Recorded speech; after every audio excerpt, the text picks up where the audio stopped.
All right, let's talk about a period that completely changed the game. Between 1450 and 1750, the world didn't just get a little bigger, it got connected, rewiring everything from global trade to the very structure of societies. So that's what we're going to break down, how these huge economic shifts created entirely new social orders all across the globe. I really love this quote from historian Alfred Crosby. It just nails the feeling of the era, doesn't it? You could almost picture the Eastern and Western hemispheres being literally stitched together into one single global network. But what happens when you pull those threads so tight? What are the consequences?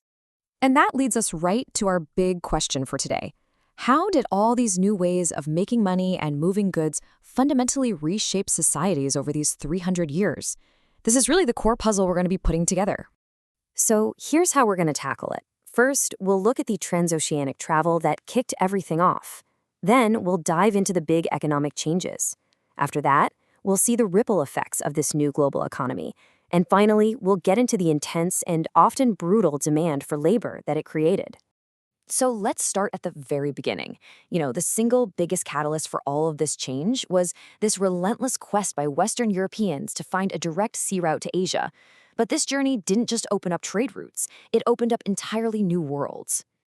Now, of course, these incredible voyages would have been impossible without some serious tech upgrades.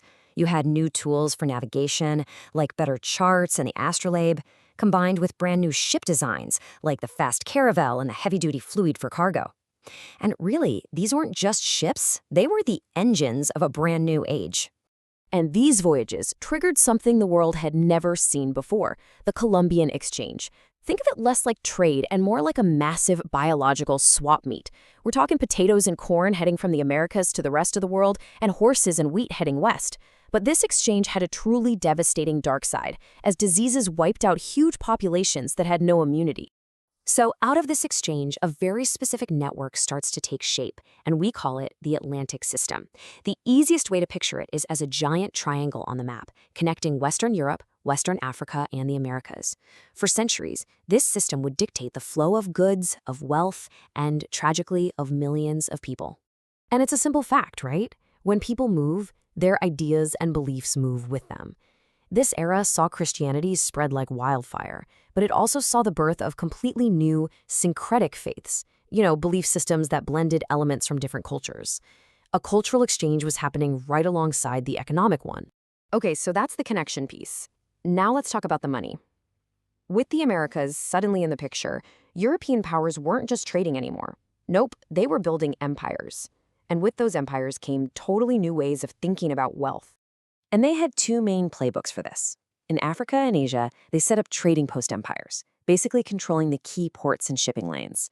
But in the Americas, that was a whole different ballgame. There, they established settler colonies, focused on taking over huge chunks of land to grow cash crops and dig up resources. At the end of the day, it was two different models, but for one single goal: profit. And the one resource everybody wanted? Silver. I mean, to give you a sense of the scale here, the amount of silver circulating in the entire global economy is thought to have tripled in the 1500s alone. Most of that came from the Spanish colonies, and this flood of silver completely rewired global finance, especially as it all flowed towards China, which had a huge demand for it. So, how did they manage all this new wealth?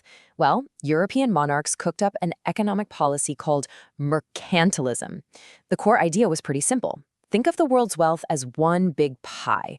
The state's job was to control trade to make sure it got the biggest possible slice, even if that meant taking it from rivals. But mercantilism eventually set the stage for capitalism. Instead of the state controlling everything, you started to see private investors pooling their money into what were called joint stock companies. It was a model of shared risk and shared reward, and it became this powerful engine for funding even bigger and more ambitious trips around the world. Okay, so we've got all this new money zipping around the planet. What happens next? Well, as you can imagine, the impact was huge, and it was complicated.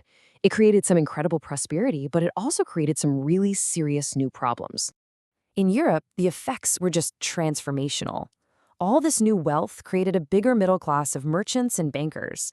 The money they piled up would eventually provide the capital to kickstart the Industrial Revolution.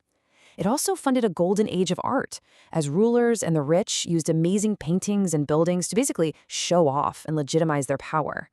However, and this is a big however, that fire hose of money had a major downside.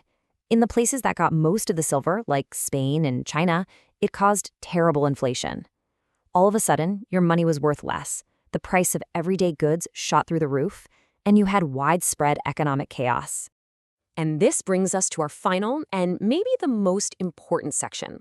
This entire global economic system, it was all built on getting resources out of the ground and growing cash crops.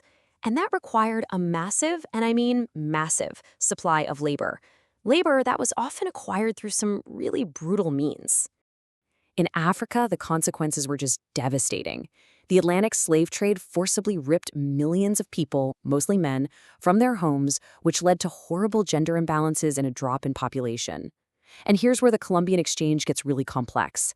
Even as the slave trade was destroying communities, new crops from the Americas like manioc eventually helped populations start to recover. It's a very complicated picture. Over in the Americas, a whole spectrum of coerced labor systems popped up to meet the demand. This ranged from indentured servitude, where Europeans worked for a set number of years, to the Spanish encomienda and hacienda systems, which gave colonists control over indigenous labor. And then you had the most horrific extreme, chattel slavery, where enslaved Africans were legally considered property, not people, property, with no rights at all. So what happens when you build an economy on these systems? Well, you create brand new, incredibly rigid social hierarchies. Society in the Spanish colonies, for example, was literally organized by your race and where you were born.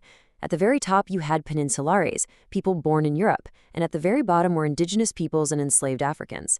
And you have to understand this wasn't an accident. It was a social structure designed specifically to keep the economic machine running. Okay, we've covered a lot of ground here. The ships, the trade, the economic theories, the human cost. So let's circle all the way back to our essential question. After all that, how did these economic developments actually affect social structures? Here's the answer in a nutshell. The drive for wealth created new global connections, for sure, but it did that by creating an insane demand for labor to produce things like sugar and silver. And that demand led directly to the creation of new social systems based on race and origin, systems that were designed from the ground up to control and exploit people. The new economy built a new world, but it also built new and deeply unequal social orders.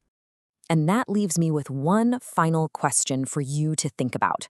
When you look at all the pieces, the ships, the idea of mercantilism, the brutal reality of the plantations, what do you think was the true engine of change in this era? Was it the technology that made it possible, the economic ideas that justified it, or the exploitation of human labor that fueled it? It's a tough question, but the answer really shapes how we understand the world we live in today.